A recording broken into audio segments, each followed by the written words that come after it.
దేవుని నామానికి మహిమ కలుగుగాక. దేవుని బిడ్డలారా, ప్రతి ఉదయకాలం ఈ దినం దేవుని వాగ్దానం చూస్తూ దేవుని నామాన్ని గొప్ప చేస్తున్న ప్రతి దేవుని బిడ్డ ప్రత్యేకమైన వందనాలు. దేవుని బిడ్డలారా, ఈ దినం దేవుడు మనకి వాగ్దానం ఇస్తున్నాడు. చూద్దాం. పరిశుద్ధ లేఖన గ్రంథం నుంచి రాజుల మొదటి గ్రంథము 19వ అధ్యాయము 1వ వచనం చదువుతూ, దిన ప్రయాణం అరణ్యంలోనికి పోయి ఒక బద్ది వృక్షం కింద కూర్చొని మరణాపేక్షతో గలవాడే, యెహోవా నా పితరుల కంటే నేను ఎక్కువ వాడుతున్నాను, ఇంత మటుకు చాలు, నా ప్రాణము తీసుకున్నామని ప్రార్థన చేశాను. అటు బద్ది వృక్షం కింద పరువు నిద్రించుండగా ఒక దేవదూత వచ్చి అతని ముట్టి నీవు లేచి బోధించిందని చెప్పాడు. కాబట్టి దేవుడు ఈరోజు దేవుడు మనతో మాట్లాడుతున్నాడు. ఏలియాకి వచ్చిన వర్తమానమును బట్టి దేవుడు తన దూతను పంపించి తనను బలపరుస్తున్నట్టుగా ఈ రోజు నీ జీవితంలో కలిగిన ఏ భయంకరమైన విపత్తులైనా, వర్తమానమైన మాటలైనా, వ్యతిరేకతలైనా, నష్టమైన నీ మీదకి వస్తూ ఉండగా దేవుడు నీ యొద్దకు తన దూతను పంపించి ఈరోజు దేవుడు నీతో మాట్లాడుతూ ఉన్నాడు.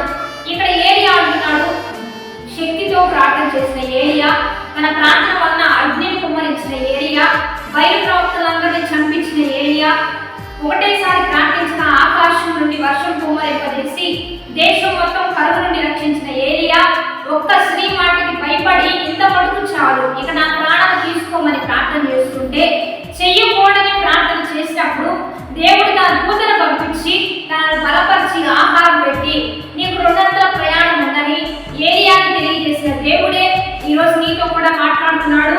ఒకవేళ ఇంత మటుకు చాలయ్యా, ఇక నా ప్రాణం తీసుకో, ఈ శ్రమ నేను భరించలేను, ఈ వ్యతిరేకత, ఈ నష్టం నేను భరించలేనని ఒకవేళ నువ్వు ప్రార్థిస్తూ ఉన్నావేమో, నీకు 200 ప్రయాణం ఉంది.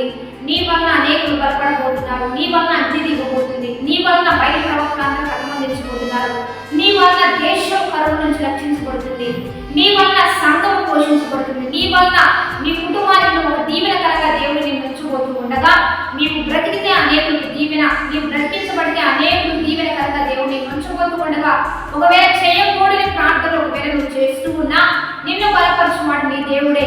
ఎందుకంటే నిన్ను ఎన్నోసార్లు బ్రతికించాడు, ఎన్నోసార్లు పోషించాడు, ఎన్నో అపాయాల నుంచి తప్పించాడు, భయంకరమైన విపత్తు నుంచి నిన్ను ఎందుకు తప్పించాడు అంటే నీవు బ్రతికితే దేవునికి ఉపయోగకరంగా నువ్వు మారతావు, అనేకులు దీవెనకరంగా ఉంటావు. కనుకనే ఈరోజు దేవుడి వర్తమానం అందిస్తూ ఉండగా ధైర్యం తెచ్చుకుందాం, బలంతో ముందుకు కొనసాగుదాం.